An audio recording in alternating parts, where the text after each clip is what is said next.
Hello everyone. Happy Thursday. Giving you a lot of eyebrow right now. I'm coming on here. It's a beautiful warm day after what seems like a week of grays. Over here on the East Coast in Maryland, Baltimore. So it actually feels like beach weather. It's pretty hot, and you can hear the birds chirping. And right before I go into the gym, I wanted to come on here and share, I would say a story about what Libra season looks like, and so how you can kind of pick up on it for yourself in your own life, in your life experience.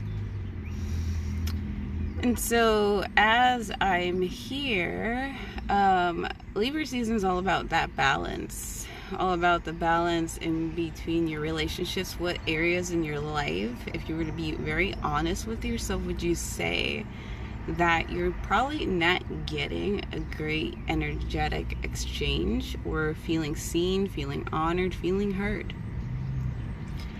And that is pretty big, right? Because when you think about, are you being seen and heard, respected, honored in the areas of like relationships, whether it's friends, parents, family, work?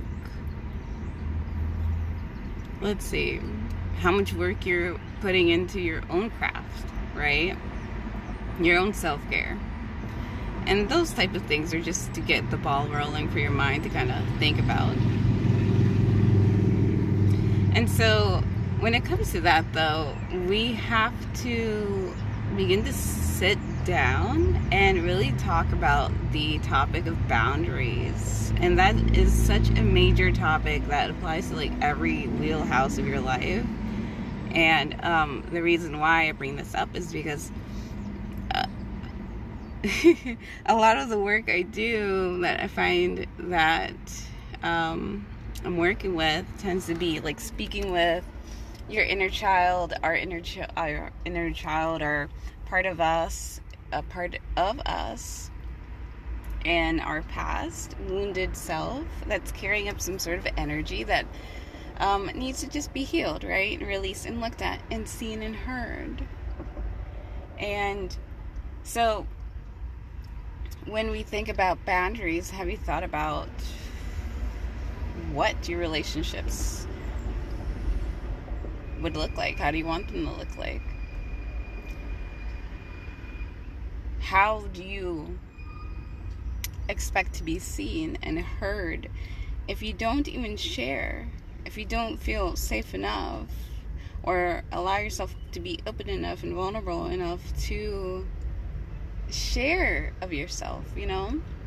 And I think that's a big topic, because if we don't come down and sit with that aspect, I like to say the inner child, and that you could use so many different words, like if you're in the topic of Christianity, they use the word, you know, like the sin, right? Or the enemy, right? Or you're talking about like psychology, right? Ego. But I kind of like to, an empowering term I like to use is the inner child, because you get to begin to approach your life through an aspect of lens of empowerment and then love. Like, you're not shaming yourself, you are not denying yourself of anything, and you're not waiting for things to be done when the full responsibility and empowerment is in your hands. And so when you begin to see it that way, and you begin to look at yourself like, okay, maybe I haven't set boundaries, maybe I haven't been clear about how I would like to be seen, how I would like to be heard, you stop, again, any of those words, your inner child stops pointing the finger at the world and being angry and carrying this resentment that only further clouds and puts this shield between you and the potential relationship, bringing more harmony in your wheelhouse, in your areas of your life. And I share this, and I wanted to share another story because I was actually I was going through the similar thing where I started picking up teaching more yoga classes. And so it's very different when you have a new class, right? And then you go to a different setting, maybe you go to different gyms, wherever you teach. And then you have different people, different levels of fitness, right? Or experience with their own yoga practice. And if you're carrying this sort of wound of people pleasing and not honoring yourself when it comes back to boundaries, because that's what it really comes down to. It's how do you honor yourself? How do you want to be seen and respected? Once you declare those lines, a firm foundation, a square circle shape, then people see those and won't trespass, right? Or you won't compromise and sell yourself short.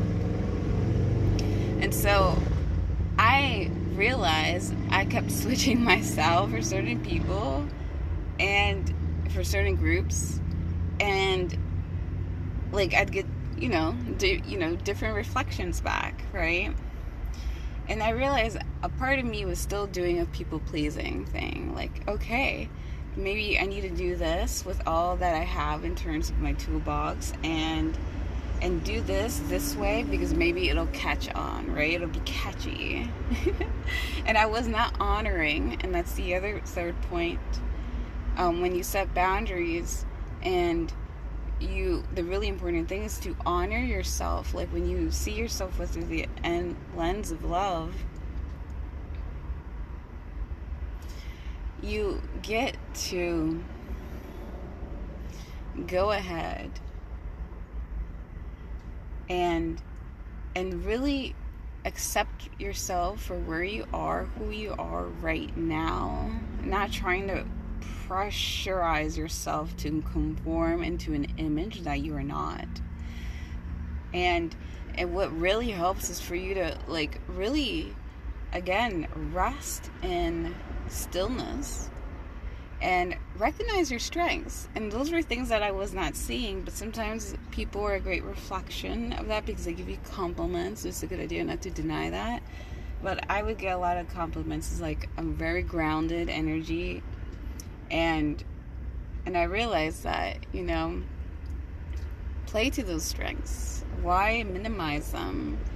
And it's not that you're compromising your wants, but you're utilizing your strengths and then delivering, you're showing up in your own unique flair, your own unique language, your own unique spice to mix to the chili bowl, right?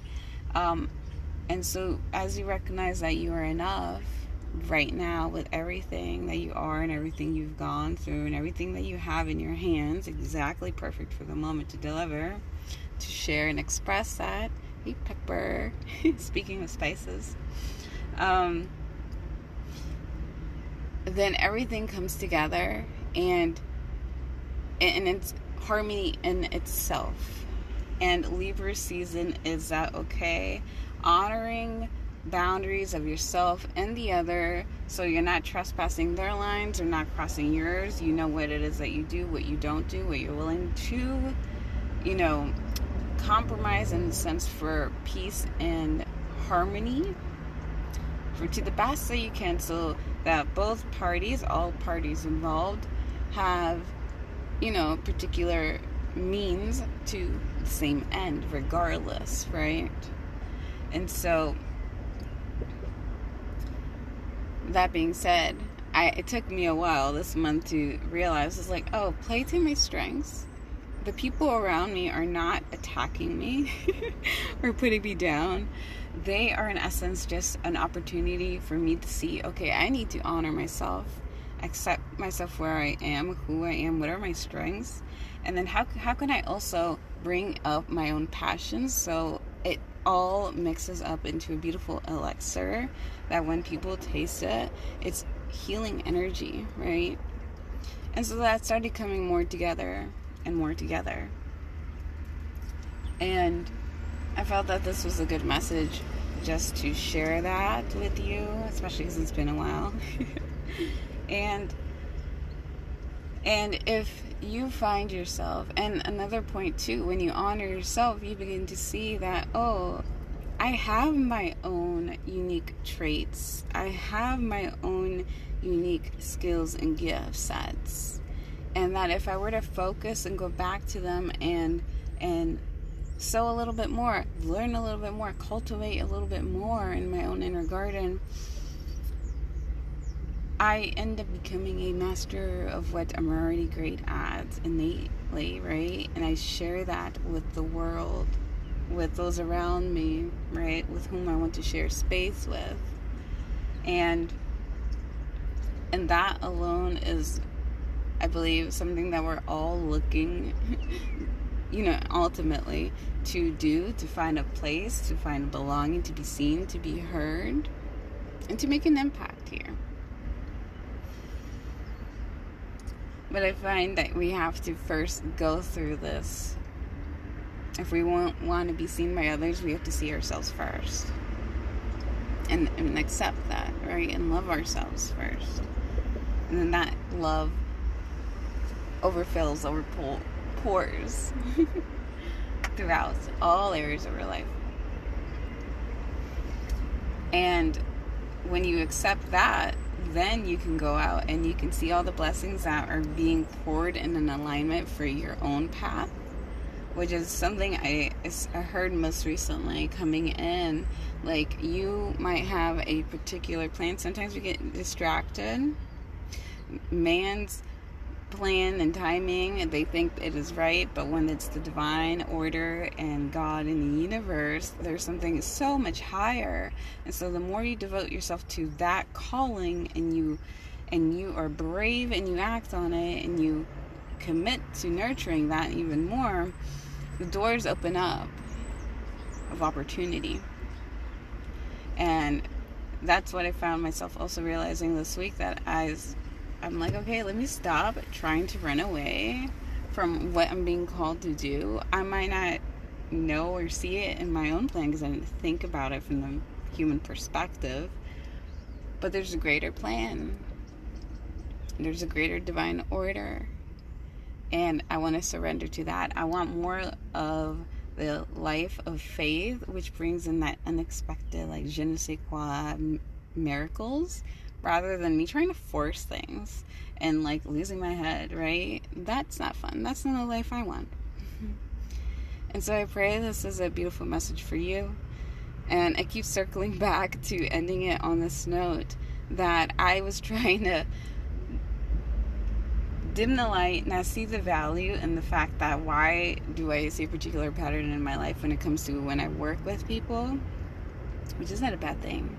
It's just, maybe that's the niche. That's the area where I'm skilled at, is I can see your inner child, the one in you that wants to be seen and heard, and we begin to heal through the story lens of love, and using energy practices, speaking with spirit, allowing spirit to come through and invite our spirit guides.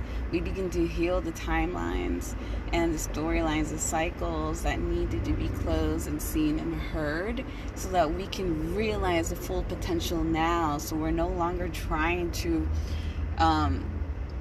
go back and trying to make up for lost time, because there is no lost time. Every lesson that comes forth, everything, nothing is bad or good, nothing is right or wrong, nothing is a loss. Everything's meant to shape you and refine you, to help you grow and encourage you and empower you. A lot of the messages I get from my guys are empowerment and healing, love. And so I wanted to take this time to honor and share that I, am grateful for working with beautiful souls who just need to heal certain cycles in their lives so they can move forward and they can see the full potential that's already being played out, and wanting to shine the light in their lives right now. And the impact that all you have. And so thank you so much for listening, and I pray you guys have a beautiful day. And take care. Satnam. I hope this word blessed you today.